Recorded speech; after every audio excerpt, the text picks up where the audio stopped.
देवचुल डाँडामा कस्तो महसुस भइरहेछ विवेक श्रेष्ठ? ओ लास्ट थकित यार। ओ माई गड, सासको फेर्नु कस्तो गाह्रो भइरहेको। बहुत हाइट रहेछ। यता हेर त भाइ एउटा लाउरे के छ तेरो स्थिति? चलिरहेछ? एउटा दुईवटा शब्द भन्न, कस्तो अनुभव भयो?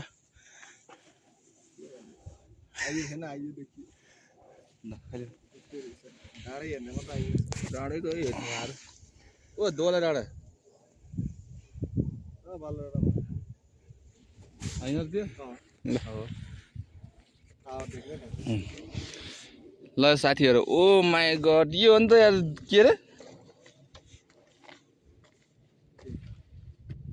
यो हो नि त स्वर्ग भनेको। हो बस उहाँ एउटा भ्यू टार दिएको छ। त्यो हाम्रो कुन काउसीभन्दा माथि बल्लो डाँडा। अब गाउँले चाहिँ देखियो रहेछ। अब यता हेर्नु, यो पोखरी भयो, माथि धोवारी डाँडा बाटो, उहाँ पनि धोवा डाँडा टावर छ। ल हिमाल हेर्नु। ल फाइनल्ली साथीहरू हामी चाहिँ अब देवचुल डाँडा पुग्नै लागिसक्यो। सास चढिरहेछ। देवचुल डाँडा पनि आइरहेछ। के गर्ने, यस्तै छ। ओ हिमाल हिमाल, ओ माई गड, टल्क्यो हिमाल। ओ यहाँ चरान दौडिरहेछ। उड्यो यता पनि उड्यो। साथी ल फास्ट आउनुलाई, बादल गइसक्यो, घाम त टाढा पुगिसक्यो। के गर्ने, ढिलो भयो। टाढाबाट अब हामी उहाँ 2 घन्टा बाइकको यात्रा। त्यो सानो गोरेटोको बाटो बाइक घिसार्दै लतार्दै आइपुग्यो। यहाँसम्म आउन सक्यो। हो अझै देवचुली पुग्नै लाग्यो हामी। करिब यति थोरै मात्रै बाटो छ। अब बोल्न नि कस्तो अप्ठ्यारो फिल भइरहेको, इनर्जी लस भइरहेको।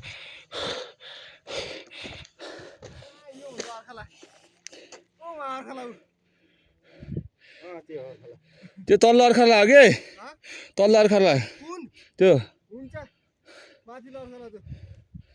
यसलाई के भन्छ त्यसो भए? पोखरी हो त, पोखरी हो होला।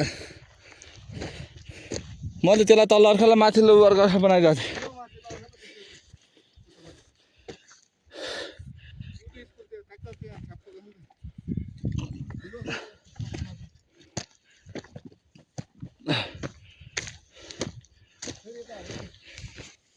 ल साथी, यो इन्डिङ पोइन्ट, देवचुल डाँडाको इन्डिङ पोइन्ट है साथीहरू। हो बडा गाह्रो भइरहेछ। पहिला लेक लाग्यो भने के हो थाहा थिएन। आज बल्ल त्यसको फिल भइरहेको। हो फाइनल्ली देवचुली। ल हेर्नु, आमा है। ल हेर्नु, यो फाइनल हामी देवचुल डाँडामा छ। हिमाल देख्न सक्नुहुन्छ। हिमाल पनि कति नजिक छ। के गर्ने, टाइममा आउनु सकेन। ल खासै अप्ठ्यारो उकालो छैन बाटो। हजुर, सास मात्रै बढ्यो हो। हाम्रो दिपक भन्ने मान्छे अझै आएन के अरे।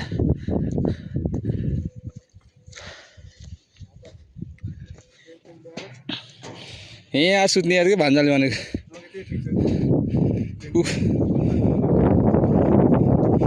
मरेको जिम्दै थियो। ल हेर्नु, माई गड, कस्तो हावा चलिरहेको कि। एनटिसी गइसक्यो टाढोमा।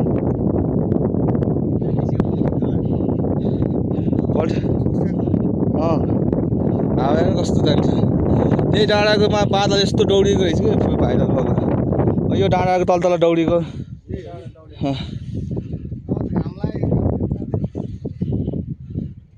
अघि एकछिन त घममा आएको थियो नि बादल होइन।